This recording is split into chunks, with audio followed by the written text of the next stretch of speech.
اب سوال یہ پیدا ہوتا ہے کہ جو دوسرے علوم ہیں جن کو دنیاوی علوم کہا جاتا ہے، جو دنیا کے کاموں میں انسان کو مدد دیتے ہیں، ان کی کیا حیثیت ہے؟ تو اس کے بارے میں یہ سمجھ لینا چاہیے کہ بہت سے علوم ایسے ہیں جو بظاہر علم دین کا حصہ نہیں ہیں بلکہ دنیا کے کاموں سے متعلق ہیں، لیکن ان کی تحصیل بھی انسان کے ذمے فرض کفایہ ہوتی ہے، اور وجہ اس کی یہ ہے کہ اگر وہ علم حاصل نہ ہو کسی کو بھی تو سارے انسان جو ہے وہ سارے انسان مصیبت اٹھائیں گے اور ان کی حاجات پوری نہیں ہوں گی۔ مثلا اگر کوئی شخص سارے اس میں انسانوں میں کوئی شخص بھی طب کا علم نہ جانتا ہو، بیماری کے علاج کا علم نہ جانتا ہو، تو سارے لوگ پریشان ہوں گے کہ نہیں؟ بیماری کا علاج کہاں سے کریں گے؟ لہذا طب کا علم بھی فی الجملہ فرض کفایہ ہے، تاکہ کچھ لوگ ایسے ہونے چاہیے جو طب کا علم رکھتے ہوں تاکہ اگر کوئی شخص بیمار ہو تو اس کا علاج کیا جا سکے۔ اسی طرح کھانا پکانے کا علم ہے، کپڑے سینے کا علم ہے، یہ علم حاصل کرنا بھی فرض کفایہ ہے، اس معنی میں کہ اگر کوئی بھی نہیں جانتا ہوگا تو باقی لوگ بھی سب لوگ پریشان ہوں گے، اور اس وجہ سے اس کو فرض کفایہ قرار دیا گیا ہے۔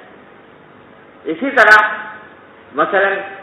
دفاع کا علم ہے، دشمن اگر حملہ کرے تو اس کا دفاع کیسے کیا جائے، ہتھیار کیسے استعمال کیے جائیں، یہ علم بھی فرض کفایہ ہے، کیونکہ قرآن کریم میں فرمایا وَأَعِدُّوا لَهُمْ مَا اسْتَطَعْتُم مِّن قُوَّةٍ، کہ تم دشمنوں کے مقابلے کے لیے جتنی قوت ہو سکتی ہو وہ تیار کرو۔ یہ اللہ تعالیٰ کا حکم ہے، اور اس وجہ سے دفاع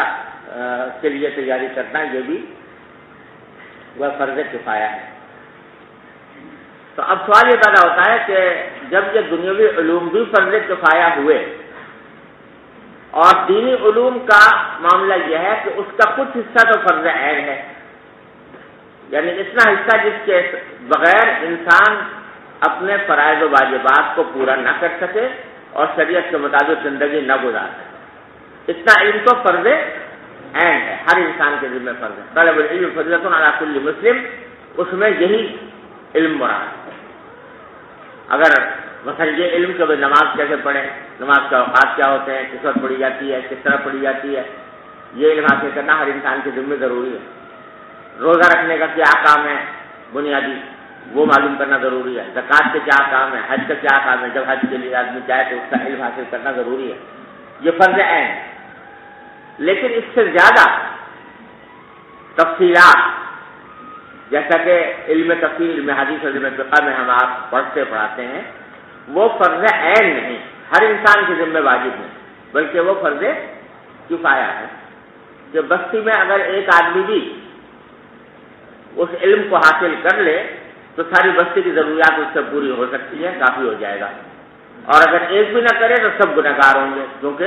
ایک آدمی کا ہونا ضروری ہے، فرض کفایہ ہے۔